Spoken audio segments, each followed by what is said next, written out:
YouTube right now. Oh, I've never been live on YouTube before. I haven't either. This will be interesting. Exciting.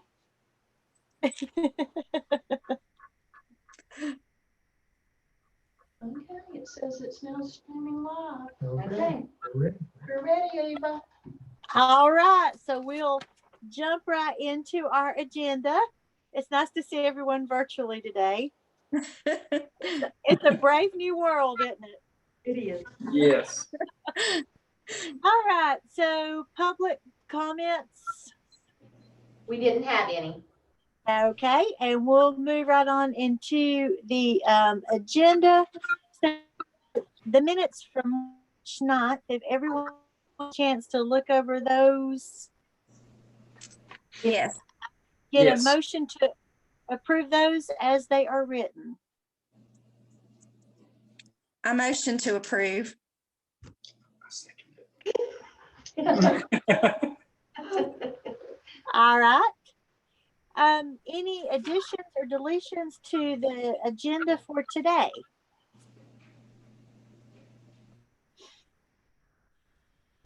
All right. If there are no additions or deletions, can I have a motion to approve the agenda for today? I motion. I second. All right. Fantastic. And we'll move on to the director's reports. Take it away, Barbara. Hey, the first thing on your agenda is program integrity, something that we have not discussed in this board meetings probably since I've been here. Just kind of gone unmentioned and undetected, and we've been on a renaissance here and made some great progress. And I wanted Lisa, who supervises that program, to tell you a little bit about what program integrity is and the progress that we've made in the last couple of months. Hi. So program integrity is our fraud program. It relates to Medicaid, food stamps, and I'm drawing a blank because I didn't know I was going to explain this right off the bat. Help me out here first. Work first. Yes. So our previous program integrity worker retired, and we hired a new worker in February. And so she's doing a great job. She did a little report here for us. Part of the job of the program integrity workers do collections, and she sent out collection letters. Collection letters had not been sent since 2014. Okay. She did delinquent letters and just sent those out, and we collected a total of $1,700 in March from Medicaid. Let's see, we collected $1,529 in cash as a result of delinquent letters. 220 of that were food stamp recoupments. Currently, there's 6 new investigations being conducted. That's Medicaid and fraud, Medicaid and food stamps cases that she's looking into. So far in April, $54 has been collected as a result of the letters that had gone out. Now, these letters go out quarterly, okay? So she just sends a letter saying, you know, we need to collect money from you for whatever previous cases we had that have been investigated and that were found to be, what's the word I'm looking for? I'm sorry, I've done NC Fast all day long troubleshooting. 2 others have contacted to set up and discuss payments, and an investigation that pended for 3,251 days has been unsubstantiated and has been closed. So those are just some things that they found from previous collecting money and an old case on that. Okay, any questions on those? The fraud can be either intentional on the part of the client, unintentional on the part of the client, or it can be due to agency error, either or. And we're still responsible for going back and making an attempt to collect whatever benefits that client received that they weren't entitled to. So where I was previously, someone actually won the lottery and they never collected from the lottery because we intercepted that where they owed us money. We can also put liens on income tax, rebates, those types of things, refunds. So it's something that will be pursued more strongly now that we have a new person in that position. The money goes back into the county coffers. So Who did you hire for that position?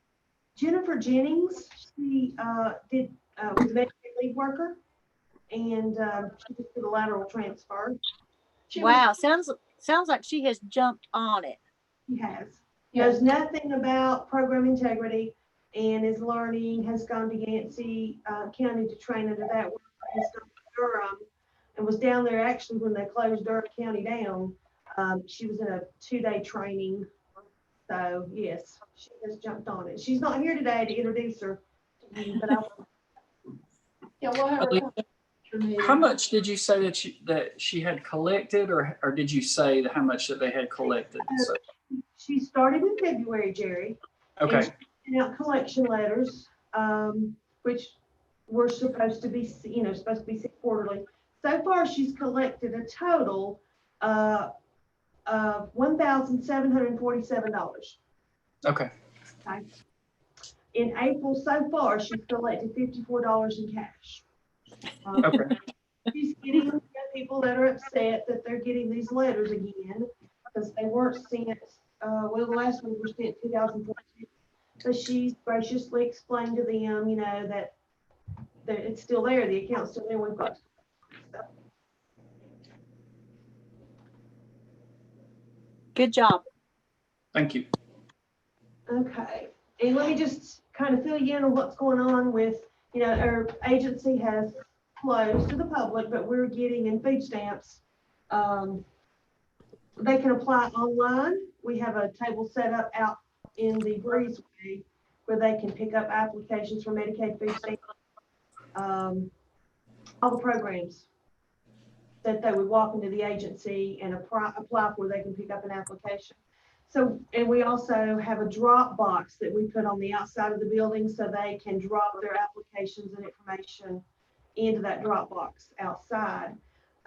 Normally, under normal circumstances, the food stamp workers will maybe have on average 7-8 applications each. We might have 10 applications, in a month. They keep the turnover. As of last week, we had 37 food stamp applications. As of today, we have 47. Woo. Average of 15. And I've got a couple of workers that are only working part-time now due to having to take care of their kids at home. So we are very busy, but we're blessed to have a job and have a home. So tornadoes in Mississippi last night, that was pretty bad. So, but there's a lot of people that have applied that have lost their job or that are no longer working and they're just kind of they're drawing unemployment. So we're helping those. Anyone have any further questions for Lisa? I promised her she could leave as soon as she was done. Doing these cases, so. Well, it's good to see you guys. Thank you, Bye. Lisa. Yes. You. Okay, I was just going to update you on some of the changes that COVID has caused in the way we do business and so forth. And I'll start by, Elisa mentioned that we did lock our lobby doors. Actually, the building is locked down now because we didn't want people just wandering in. And that's true for most agencies in the state. Most DSSs in the state have completely locked down. But most of our social workers are working from home. They're able to do that because of the tablets. We bought them a couple of years ago, and they can get into NC Fast from home. We always have at least 2 social workers on the CPS side here every day for emergencies or for day call, and my adult social workers are alternating days on and days off. It's been really difficult for our staff with the childcare situation.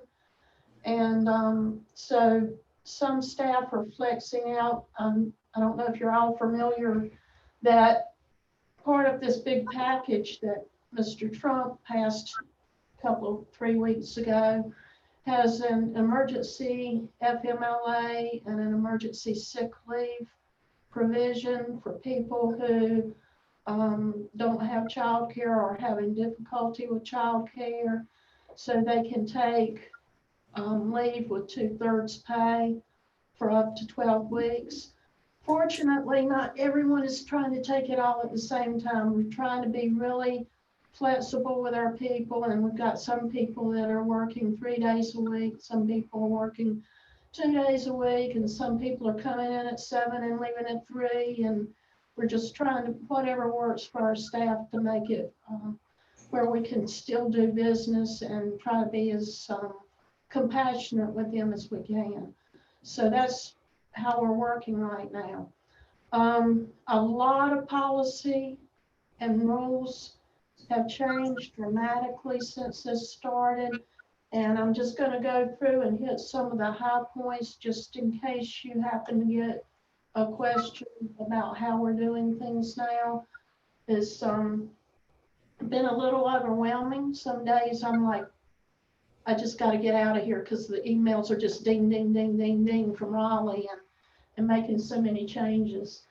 In CPS and foster care, most of our child and family team meetings and our permanency planning meetings have gone virtual.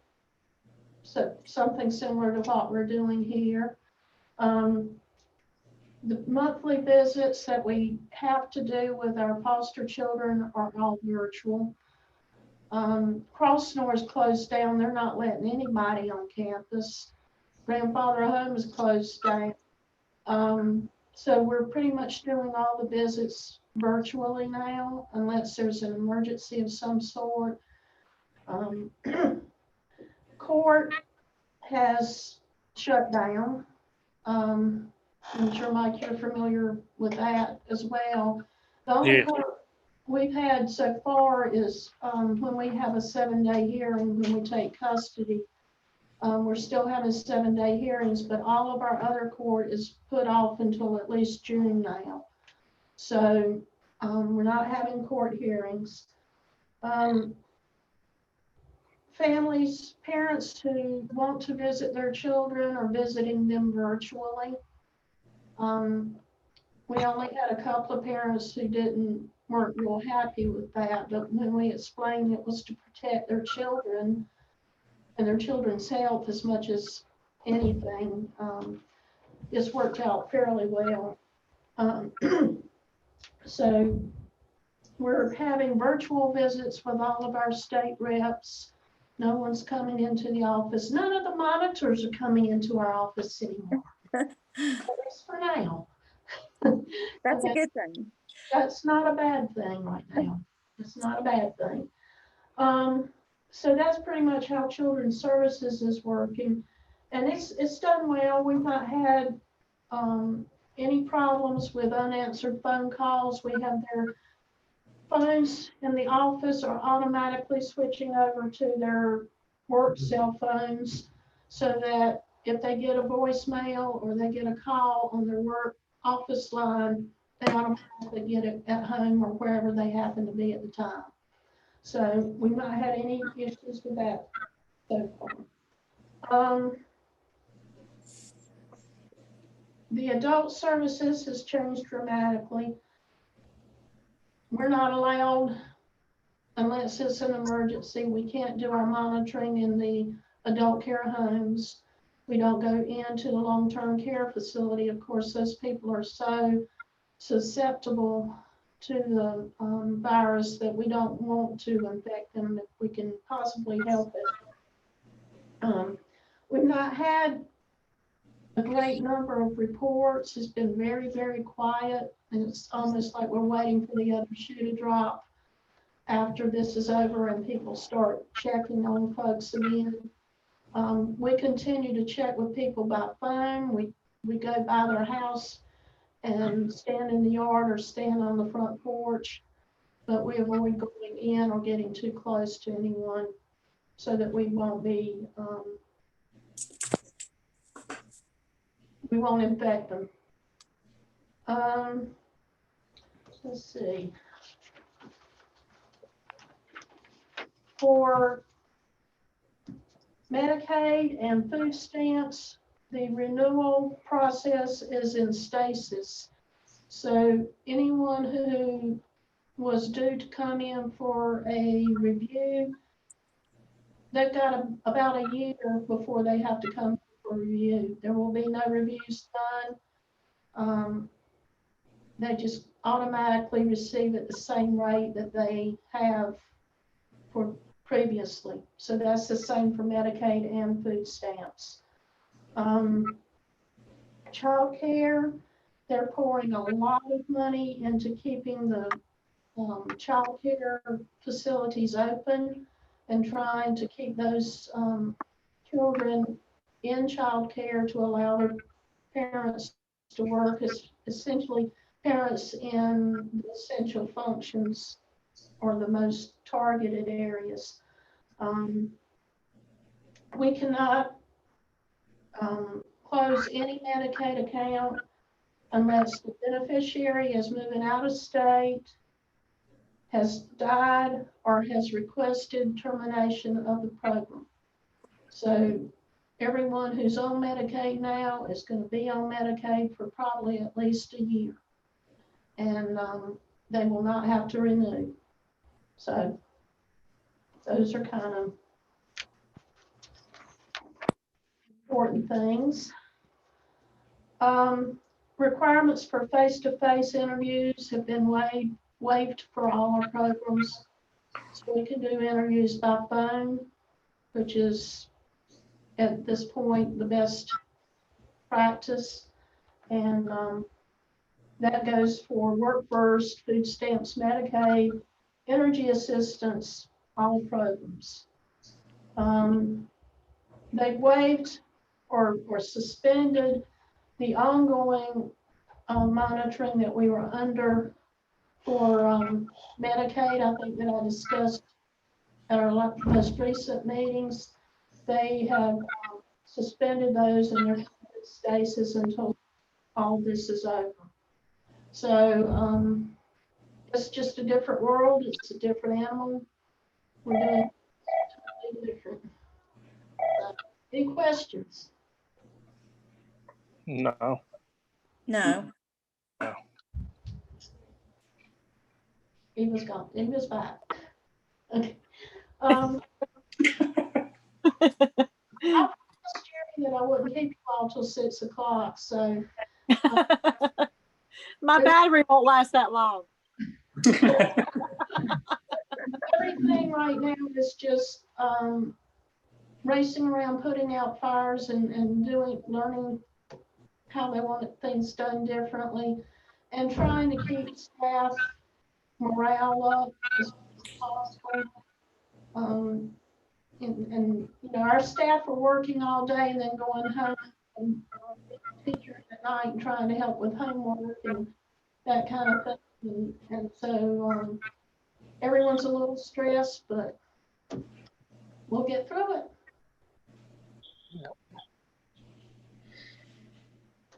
Anyone have anything else?